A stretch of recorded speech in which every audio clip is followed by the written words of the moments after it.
l'onction. Amen. C'est la tangibilité de l'onction. C'est l'expérimentation de l'onction, d'une manière ou d'une autre. La parole devient comme le feu dans la bouche de son serviteur.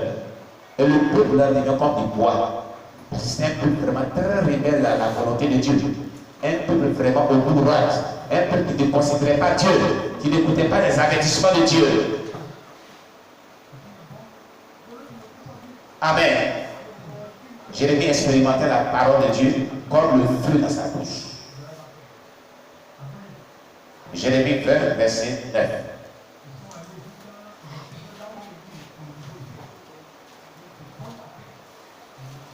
Jérémie chapitre 20, verset 9. Jérémie chapitre 20, le verset 9. Oui. Si je dis, je ne ferai plus mention de lui, je ne ferai plus mention de lui, je ne parlerai plus en son nom, je ne parlerai plus en son nom. Il y a dans mon cœur, comme un feu dévorant, qui est renfermé dans mes os. Je m'efforce de le contenir, et je ne le puisse. C'est-à-dire, s'il dit qu'il ne va pas parler de la part de Dieu, il a comme dans son cœur un feu dévorant qui provient de ses os. Il essaie de contenir ce feu-là, donc il vit quelque chose. C'est quelque chose de tangible. Il est là à expérimenter une présence forte, qui est comme un feu dévorant qui est dans son cœur. Il veut vraiment se maintenir, mais il ne peut pas.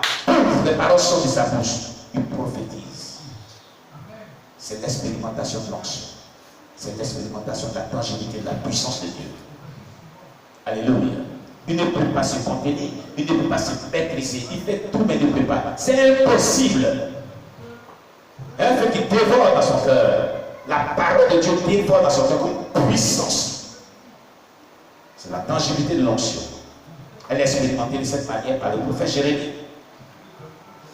Donc il ne peut pas se maîtriser, il ne peut pas se contenir. Il est obligé de prophétiser de la part de Dieu. Il est obligé de parler de la part du Seigneur. Voilà comment Jérémie, il y a plusieurs textes bibliques le concernant. Nous avons choisi ces deux textes bibliques pour que vous sachiez que la tangibilité de l'onction peut se faire ressentir comme cela. Oh, c'est comme moi. Si du lundi au mardi, je n'ai pas enseigné la parole de Dieu, c'est comme si je suis malade. Il y a comme quelque chose, on me pince, on se dit, va, tu ne vas pas, on me pince, on dit, presse-toi, il faut que tu avances là, il faut que tu sois rendez-vous.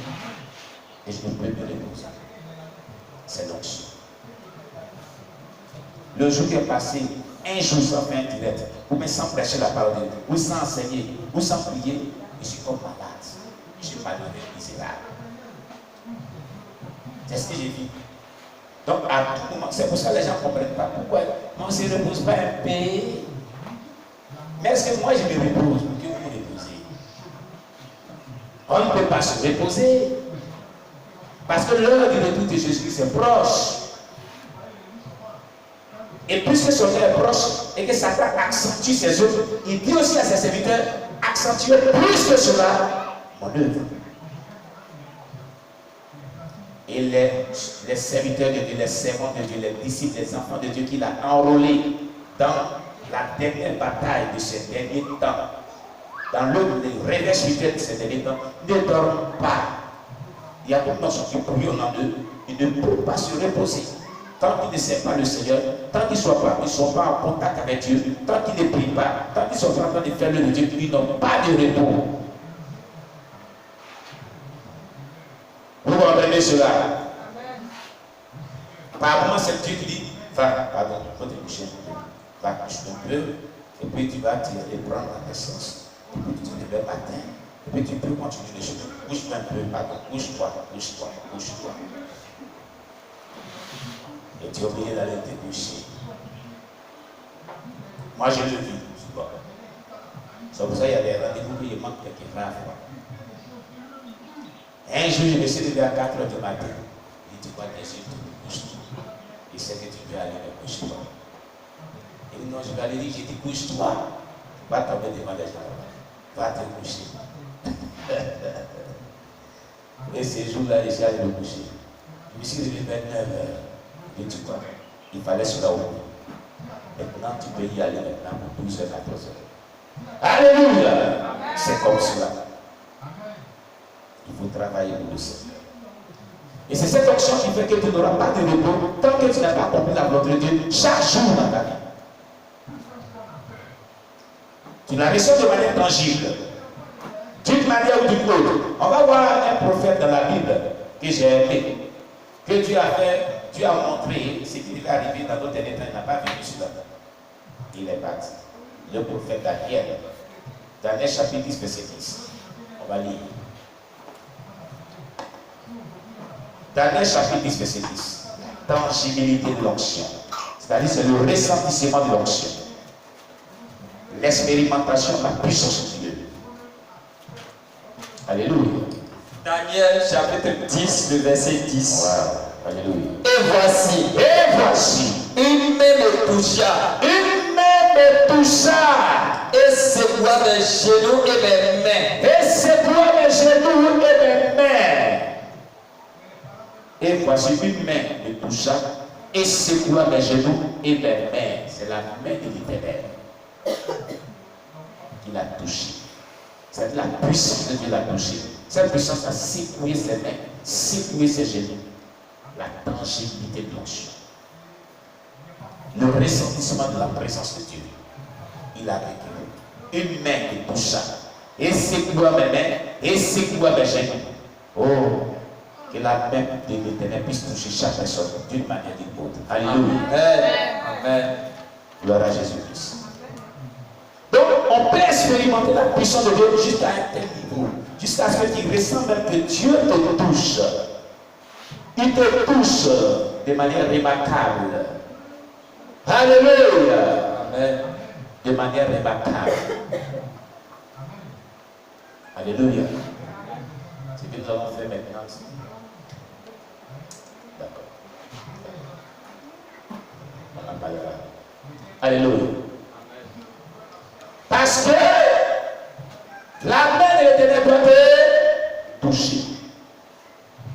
Comme elle a touché Daniel. Elle a secoué ses mains. Elle a secoué ses pieds. C'est l'expérimentation de la puissance à un niveau très élevé. Pour des personnes craignant Dieu et bien consacrées. Tu comprends? Amen. Quand tu cherches Dieu, cherche-le de tout cœur, de tout ton cœur, de tout ton âme, de toute ta pensée, de tout ton être. Profondément, tu verras qu'il te touchera de cette manière. Amen. Amen. Amen. Je souhaite être comme ça. Il touche cela qui le cherche profondément et véritablement dans la crainte de l'Éternel. Amen. Oui. Amen. Il y a des gens qui disent, oh Seigneur, je vais te voir Jésus-Christ, je vais te voir, visite-moi. Et il y a une seule ici. Elle avait ce désir-là un jour. Elle priait. Et Jésus-Christ a commencé à venir dans la maison de l'Éternel. Jésus a pris la fille. Mais tu dis, tu veux le voir, lui, il vient dans la petite fille. Pourquoi tu dis? Amen. Il y avait une ancienne qui était ici avec nous. On appelle ça une dame. Elle allait chez lui. 3 jours déjà cassé. Elle chantait un petit cantique, j'ai oublié. Elle chantait un cantique. Et ce cantique-là annonçait la présence de Dieu. Elle dit, j'ai commencé à sentir une présence de la papa.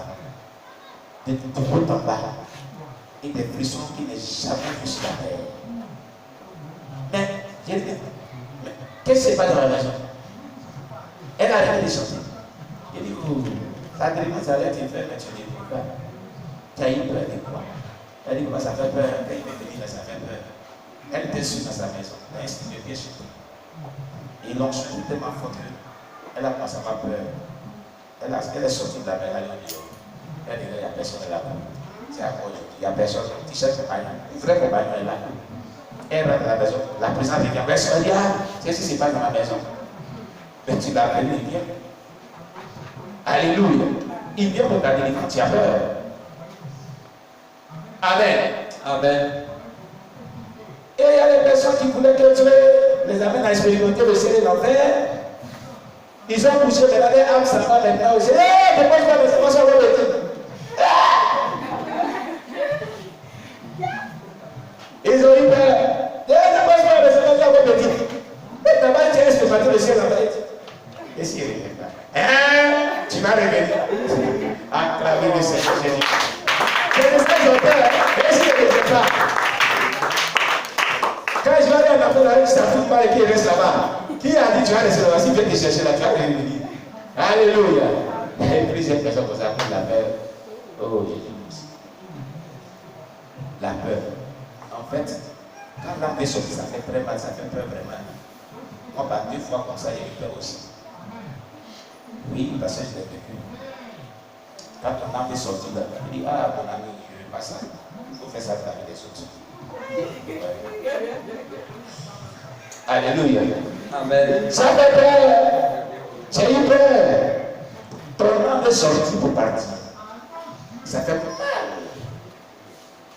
Quand l'âme est détachée du corps, il dit, tu m'amènes. Les autres peuvent expérimenter ça. Chacun a son domaine, mais moi, il faut les déposer. Voilà, c'est mieux ça. Moi, je vais te prêcher la parole que tu me dis là. Mais aller de l'autre côté là, c'est bon, le mal. Il faut me déposer. Alléluia! Amen. Non, pas que tu as peur de mourir. Pas que tu as peur. Mais ça fait mal. Une douleur pas possible. Hein? Moi j'ai vécu ça. Il dit, dépose-moi pardon. Et il m'a déposé. Amen. Mais ne faites pas comme moi. Hein. Si vous prenez à accepter ça. Et vous avez des belles expériences, vous envoyez, puis on va parler. Acclamez le Seigneur Jésus. Alléluia. Moi j'ai eu peur. Pas de la mort, mais ça faisait très mal. Amen. David a aussi expérimenté la puissance de Dieu. 2 Samuel 23, verset 2. 2 Samuel chapitre 23, verset 2. Il a expérimenté aussi la puissance de Dieu. Gloire à Jésus-Christ. David a expérimenté aussi la puissance de Dieu. 2 Samuel chapitre 2, verset combien? Oh là là. Verset combien? D'accord. 2 Samuel chapitre 23, verset 2.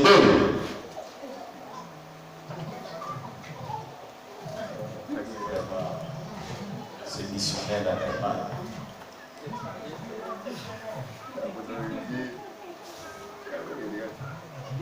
Alléluia.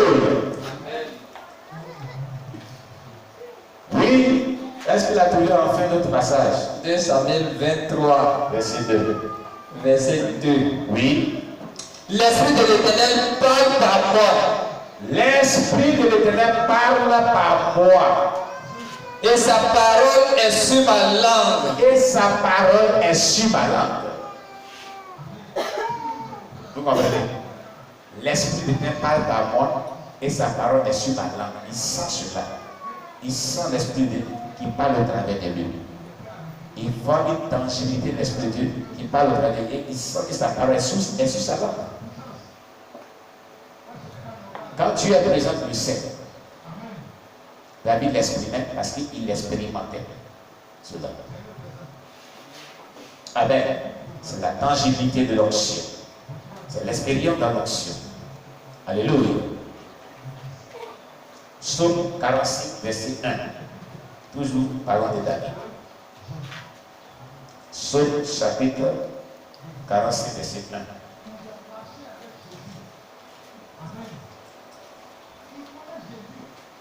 Psaume 45, verset 1. 1. Voici le verset 2. Vas-y. Tes paroles pleines de charme bouillonnent dans mon cœur. Tes paroles pleines de charme bouillonnant dans mon cœur. J'ai dit, mon œuvre est est pour le roi. Mon œuvre est pour le roi. Que ma langue